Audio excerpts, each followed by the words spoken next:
ভারতের ছেলেদের টিমের এশিয়া কাপের 15 জনের চূড়ান্ত স্কোয়াডটা যেদিন ঘোষণা করা হয়েছিল তার ঠিক আধা ঘন্টা থেকে 1 ঘন্টার মধ্যেই এই বছর যে মেয়েদের ওয়ানডে বিশ্বকাপ রয়েছে, যেটা শুরু হতে চলেছে আগামী মাসের 30 তারিখ থেকে, সেই বিশ্বকাপের জন্য ভারতের মেয়েদেরও চূড়ান্ত 15 জনের স্কোয়াডটা ঘোষণা করে দেওয়া হয়েছে ভারতের মেয়েদের চিফ সিলেক্টর নিতু ডেভিডের তরফ থেকে। তো কেমন হলো ওই হাই ভোল্টেজ টুর্নামেন্ট বিশ্বকাপের জন্য ভারতের মেয়েদের 15 জনের ফাইনাল স্কোয়াডটা? চলুন সেটা নিয়ে আজকের এই ভিডিওয় ডিসকাস করা যাক। আমি ক্যাটাগরি ওয়াইজ প্লেয়ারদের লিস্টে এক এক করে আপনাদের সামনে তুলে ধরছি, তারপরে না হয় অ্যানালিসিস করব। ব্যাটারদের তালিকায় রয়েছেন ভাইস ক্যাপ্টেন স্মৃতি মানধানা, তার কাঁধেই ভাইস ক্যাপ্টেনশিপের দায়িত্বটা তুলে দেওয়া হয়েছে। এছাড়া রয়েছেন প্রতিকা রাওয়াল আর জেমাইমা রড্রিগেজ। অলরাউন্ডারদের তালিকায় রয়েছেন ক্যাপ্টেন হারমানপ্রীত কৌর, যিনি প্রথমবারের মতো ভারতকে ওয়ানডে বিশ্বকাপে নেতৃত্ব দিতে চলেছেন। আর এছাড়া এই তালিকায় রয়েছেন দীপ্তি শর্মা, হার্লিন দেওয়াল, স্নেহা রানা আর আমানজোত কৌর। উইকেট কিপার হিসেবে দুজন রয়েছেন, তার মধ্যে আমাদের বেঙ্গল থেকে একজন রয়েছেন ওই শিলিগুড়ির মেয়ে রিচা ঘোষ, আক্রমণাত্মক উইকেট কিপার ব্যাটার। আর এছাড়া ব্যাকআপ হিসেবে রয়েছেন ইয়াস্তিকা ভাটিয়া। আর বোলারদের তালিকায় রয়েছেন 5 জন: অরুন্ধতী রেড্ডি, ক্রান্তি গৌড়, রেণুকা সিং ঠাকুর, শ্রীচরণী আর রাধা যাদব। এই হচ্ছে আসন্ন ওয়ানডে বিশ্বকাপের জন্য ভারতের মেয়েদের চূড়ান্ত 15 জনের স্কোয়াড। তো এই স্কোয়াড থেকে আমি যদি বোলিং লাইন আপটার দিকে তাকাই, তাহলে 3 জন পেস বোলারকে নিয়েছে ভারতের সিলেক্টররা। আর এছাড়া 2 জন স্পিনার রয়েছেন, তবে রাধা যাদব আর ওই শ্রীচরণী দুজনেই কিন্তু লেফট আর্ম স্পিনার। তো অনেকে এখন বলতেই পারেন যে তাহলে ডান হাতি স্পিনারের অভাবে তো ভারতকে ভুগতে হতে পারে না। সেই ব্যাপারে কোনো চিন্তা নেই, কারণ ওই অলরাউন্ডার হিসেবে যে 5 জন রয়েছেন তার মধ্যে 4 জনই রাইট আর্ম অফ স্পিনার। ওই আমানজোত কর ছাড়া বাকি 4 জন যে অলরাউন্ডার রয়েছেন তারা সবাই ডান হাতি স্পিনার। ব্যাটিংয়ের পাশাপাশি তারা কয়েক ওভার হাত ঘুরিয়েও ভারতের টিমকে সাহায্য করতে পারেন। আর এছাড়া দীপ্তি শর্মা আর স্নেহা রানা এরা তো রেগুলার বোলিং করেই থাকেন, আর এদের ব্যাটের হাতটাও যথেষ্ট ভালো। দীপ্তি শর্মা তো একজন প্রপার অলরাউন্ডার, যিনি বেঙ্গলের হয়ে ডোমেস্টিক ক্রিকেটে খেলে থাকেন। তো তিনি একজন অভিজ্ঞ ক্যাম্পেনার, এর আগেও তার 2-3টা বিশ্বকাপ খেলার অভিজ্ঞতা রয়েছে। তো দীপ্তি শর্মার উপর যে অনেক বড় ভরসা থাকবে ভারতের টিম ম্যানেজমেন্টের, মানে অলরাউন্ডারশিপের দিক থেকে, সেরকমটা কিন্তু বলাই যায়। আর এছাড়া ক্যাপ্টেন হিসেবে যিনি রয়েছেন হারমানপ্রীত কৌর, মনে করা হচ্ছে এটাই সম্ভবত তার শেষ বিশ্বকাপ হতে চলেছে।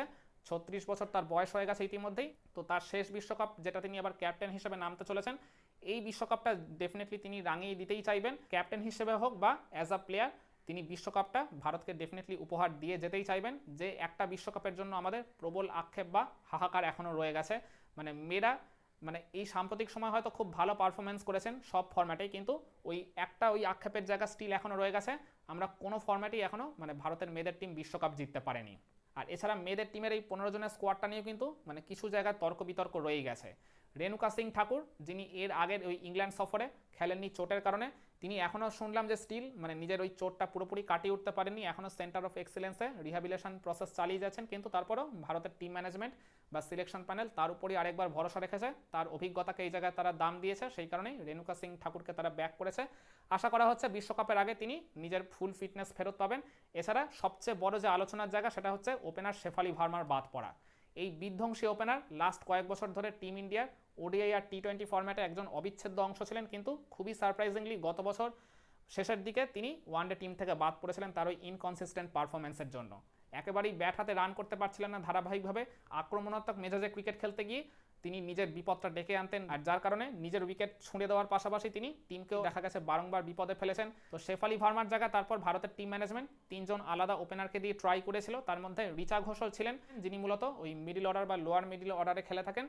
তো তিনিও যেহেতু ওই ওপেনিং স্লটে নিজেকে খুব একটা থিতু করতে পারেননি, এছাড়া আরও একজনকে তারা চান্স দিয়েছিল, প্রিয়া পুনিয়া নামে আরও একজন ওপেনার সুযোগ পেয়েছিলেন নিজেকে থিতু করার জন্য। তো তারা যেহেতু মানে ওপেনিং স্লটে নিজেদের ধরে রাখতে পারেননি বা আপ টু দ্য মার্ক ওয়েতে পারফরমেন্স করতে পারেননি, তারপর ভারতের টিম ম্যানেজমেন্ট চান্স দিয়েছিল ওই প্রতিকা রাওয়ালকে। আর খুবই সারপ্রাইজিংলি যিনি অল্প সময়ের মধ্যেই ভারতের এই ওয়ানডে টিমে নিজের জায়গাটা এক প্রকার পাকাপোক্ত করে ফেলেছেন। মানে এই অল্প সময়ের মধ্যে মাত্র কয়েক ম্যাচ খেলে তিনি 700-র উপর রান করে ফেলেছেন। ওই সিনিয়র ওপেনার স্মৃতি মানধানার সাথে তার ওপেনিংয়ের একটা চমৎকার বোঝাপড়া হয়ে গেছে। মানে তাদের ওপেনিং জুটিতে ভারত এখনও পর্যন্ত 1000-এর উপর রান করে ফেলেছে এই অল্প সময়ের মধ্যেই। তাহলেই ভাবুন যে স্মৃতি মানধানা আর প্রতিকা রাওয়ালের ওপেনিং পার্টনারশিপটা আসলেই ঠিক কতটা সফল। সেই কারণে মানে খুব একটা অভিজ্ঞতা না থাকলেও ভারতের সিলেকশন প্যানেল বা ভারতের টিম ম্যানেজমেন্ট প্রতিকা রাওয়ালকেই চান্স দিয়েছে বিশ্বকাপে। আর ভারতের এই মেয়েদের টিমের টপ 6 ব্যাটিং স্পটটা অলমোস্ট কিন্তু কনফার্ম। ওপেন করবেন ওই স্মৃতি মানধানা আর প্রতিকা রাওয়াল, নাম্বার 3-তে মূলত খেলে থাকেন হার্লিন দেওয়াল।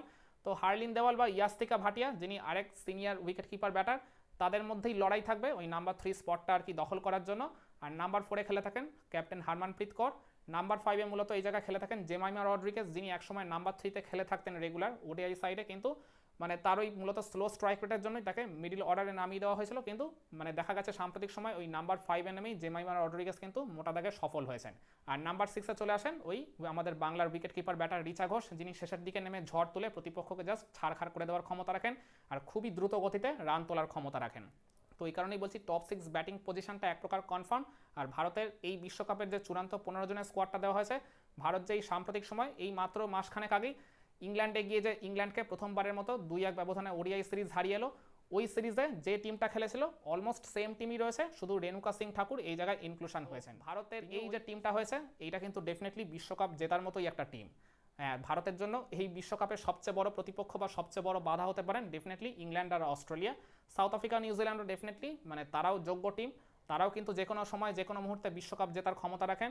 তো ভারত যেহেতু এইবার বিশ্বকাপটা নিজেদের দেশের মাটিতে নিজেদের ঘরের মাটিতে খেলবে, একেবারে চেনা পরিবেশে চেনা উইকেটে নিজেদের সমর্থকদের সামনে, তো আমি এই জায়গায় আশা করব ভারত আমাদের দেশের মাটিতে যে 4টা ভেন্যুতে খেলবে সেখানকার লোকাল সমর্থকরা একেবারে দলে দলে গিয়ে মাঠ ভরিয়ে ভারতের মেয়েদের টিমকে ফুল চিয়ার আপ করতে, পূর্ণ সমর্থন জোগাতে, ঠিক যে কাজটা তারা ছেলেদের ক্রিকেট টিমের হয়ে করে থাকেন।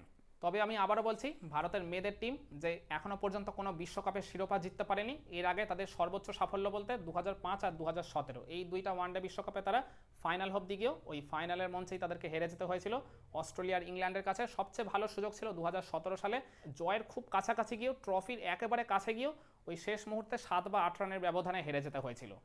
তো কি মনে করেন ভারতের মেয়েদের টিম কি পারবে এই 15 জনের চূড়ান্ত স্কোয়াডটা নিয়ে সেই বহুল আলোচিত বহুল প্রতীক্ষিত, যেটার জন্য আমাদের মধ্যে একটা দীর্ঘদিনের হাহাকার রয়েছে, সেই বিশ্বকাপের শিরোপা জিতে ট্রফিটা উঁচিয়ে ধরতে নভেম্বরের 2 তারিখে? কমেন্ট করে আপনার মতামতটা জানাতে পারেন।